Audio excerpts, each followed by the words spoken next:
د جانگیر خان چې دنو مکمل حقیقت راغی. مکمل حقیقت د شریکوم چې آیا دا پر اختیار باندې تبلیغ لته یو کدا د ډرامې شوټینګ چلیدو. جانگیر خان لاله په خپل دا خبره کړې ده کنه.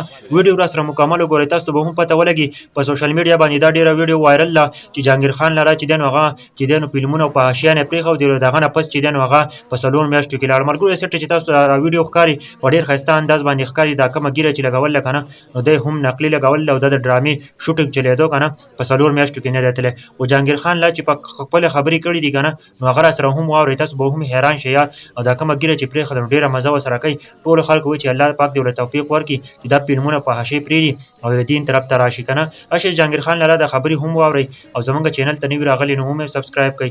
آیا دې مکمل حقیقت به تاسو ته پته ولګي چې دا ګیره په کومه طریقه باندې لګول. آیا دوی چې د فلمونو شوټینګ کوي او د ډرامې سنوم د فلم سنوم د نور شي وګورئ او د نورو ملګرو سره هم ضرور شیر. لومړنۍ ډرامه چې کومه ده دا لار د کامیابۍ ده. دا ډرامې نوم دی دا لار د کامیابۍ ده. دا تبلیغ پاک باندې ده. او مطلب موږ ډېرې ډرامې کوو. ډېر خلک وایي چې جانګیر داس کردار وکړو دغه کردار وکړو دغه. نو زه اکثر خلکو ته وایم چې یاره زه خو یو مزدور یم زما دا کار دی زه آرټسټ یم. دا خو چې کوم خلک مانه کار اخلي هغې پورې ده چې څنګه اخلي. نو سید تاکاري صاحب چې کله دا ډرامه ولیکله دا لار د کامیابۍ ده نو په دې کې چې کوم د حمید صاحب کرکټر و نو الله تعالی د هغه په زړه کې بس اچولي نو دغه کردار زه سلیکټ کړم. ګینې اکټران خو ډېر زیات دي او زه یې وله واغېستم. نو دا د الله احسان دی.